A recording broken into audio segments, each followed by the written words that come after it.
Father కావాలి. నాకు ఇంకేం వద్దు. నేను మా ఆయనతో కలిసి ఉండాలి. నాకు ఎవరు వద్దు, నాకు ఏమీ వద్దు. నాకు మా ఆయన కావాలంతే. నాకు ప్లీజ్ న్యాయం చేయండి. ఇంకా ఏం చెప్పలేను. నేను ముందు నుండి తెలుసు కదా, మరి ఎందుకు పంపించేశారు? నాకు ఆన్సర్ కావాలి. సరే ఎక్కడున్నారు ఇప్పుడు? ఎగ్జాక్ట్ లొకేషన్ కావాలి నాకు. ఇలా ఎందుకు నాతో చేస్తున్నారు? దీక్ష కూర్చోవలసినటువంటి కారణాలు ఏంటి? అసలు ఎందుకు కూర్చున్నారు దీక్షకి? నాకు మా ఆయన కావాలి. నాకు లైఫ్ లాంగ్ నేను మా హస్బెండ్తోనే ఉంటాను. నేనైతే డైవర్స్ ఎప్పుడు ఇవ్వను. నేను మా హస్బెండ్తోనే ఉంటాను. నేను మా పాపకి వాళ్ళ ఫాదరే కావాలి. నేను మీ ఇద్దరి మధ్యన అసలు ఏం జరిగింది? ఏం క్లాషెస్ ఏంటి? ఏం క్లాషెస్ ఏం అవ్వలేదు. ఎప్పుడు ఫైట్ అవుతే అప్పుడు చెప్పారు కదా. ఏ ఫైట్ ఏం అవ్వలేదు, ఏ డిస్కషన్ అవ్వలేదు. మరి ఏం జరగకుండా ఎందుకు ఇంతవరకు దీక్ష కూర్చోవలసిన అవసరం ఏమొచ్చింది? డెలివరీ తర్వాత మా మామయ్య గారు, అత్తయ్య గారు, మా ఆయన డైరెక్ట్గా డైవర్స్ కావాలి. మా మమ్మీ డాడీకి నువ్వు ఇష్టం లేదు, అందుకే నేను నీతో లైఫ్లో ఉండలేను. నాకు నీ పైన ఫీలింగ్స్ లేదు, నాకు నీతో ఫ్యూచర్ కనిపించట్లేదు, నాకు నీ ఫేసే గుర్తులేదు. ఇలాంటి మాటలు స్టార్ట్ చేశారు డెలివరీ తర్వాత. డెలివరీకి ముందు ఇవన్నీ మాటలే లేవు. తను వచ్చి నాకు మంచిగా చూసుకొని చాలా కేరింగ్గా ప్రెగ్నెన్సీలో అన్నీ చేశారు. అలా ఒకటి ఇంకా అనిపిస్తే అప్పుడు ఎందుకు అంత కేరింగ్గా ఉన్నారు?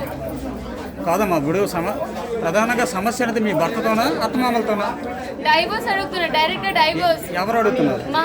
మా అత్త మామ, మా ఆయన అందరు కలిసి. నేను మా అత్త మామతో కూడా మాట్లాడాను. మా ఆయన ఇలా అంటున్నారు, అమ్మ ఏం చేయాలి సంజాయించండి. లేదు మాకేం తెలియదు, మీరు చూసుకోండి అని మా అత్త మామ సమాధానం ఏంటి నాకు? ఇక్కడ మీరు కూర్చోడానికి కారణం ఏంటి? ఇంట్లోకి రానివ్వట్లేదు, ఎవరు రానివ్వట్లేదు? ఎస్ఐ అన్నారు, మీ ఆయన వచ్చేంత వరకు నువ్వు ఇక్కడ ఉండొచ్చు, ఇంట్లో ఉండొచ్చు అన్నారు. దాన్ని బట్టి నేను ఇక్కడికి వచ్చాను. లేకపోతే ఇన్ని రోజులు మా మమ్మీ డాడీ దగ్గరే ఉన్నాను. ఎస్ఐ అన్నారు కాబట్టి ఇక్కడికి వస్తే మాకు రావడానికి ఇవ్వట్లేదు. నేను ఇప్పుడు ఏం చేయాలి? ఎక్కడికి వెళ్ళాలి? నాకు మా ఆయనతో మాట్లాడాలి ఇప్పుడే.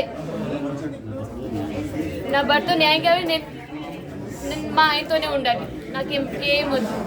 కదమ్మా, ఇప్పుడు శనివారం మీ భర్త వస్తున్నారు కదా, మరి సమస్య ఉండి ఎందుకు వెళ్ళిపోయారు? శనివారం వస్తారు, 1 month తర్వాత వస్తారు, 1 year తర్వాత. అది కాదు, నేను చేసిన తప్పు ఏంటి అడిగినానికి వస్తే తను ఎందుకు వెళ్ళిపోయారు ఇంటి నుండి?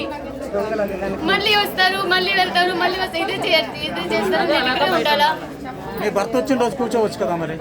లేదు, మా ఆయన ఎక్కడుండే ఇప్పుడే రావాలి. నేను ఇప్పుడు కూడా మాట్లాడుతాను. నేను చేసిన తప్పేంటి? సర్దిద్దుకోలేని తప్పేంటి? రోజుల నుంచి ఇక్కడ దీక్ష కూర్చుంది.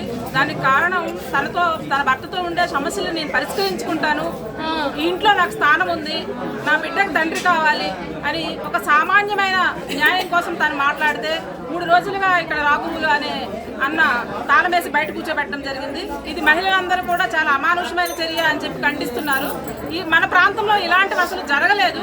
కానీ ఇష్టం లేదు కాబట్టి మేము విడాకులు ఇచ్చేస్తాము, మాకు విడాకులు కావాలి అని చెప్పి డిమాండ్ చేసి ఇలా బయట పెట్టడం అనేది ఈ ప్రాంతంలో చాలా అమానుషమైన చర్యలు ఇవి. ఇలాంటివి అవకాశం ఇస్తే ఇంకా చాలా జరిగే అవకాశాలు ఉన్నాయి కాబట్టి మహిళలు దీన్ని తీవ్రంగా వ్యతిరేకిస్తున్నారు.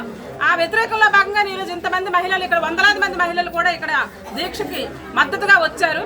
ఖచ్చితంగా అమ్మాయిని ఇంట్లోకి తీసుకువెళ్ళాలనేది మా డిమాండ్. నా పేరు అరుణ, సామాజిక కార్యకర్త. తెలుగులో ఫాస్టెస్ట్ న్యూస్ ఇప్పుడు కొత్త అవతారంలో 5 సెకండ్లోనే పూర్తి వార్తా సమాచారం మీ చేతిలో. సోషల్ మీడియా ట్రెండ్స్ మీ కళ్ళ ముందుకే live TV and voice search ఆప్షన్స్తో ఇప్పుడే డౌన్లోడ్ చేయండి. యాప్ లింక్ డిస్క్రిప్షన్లో ఉంది.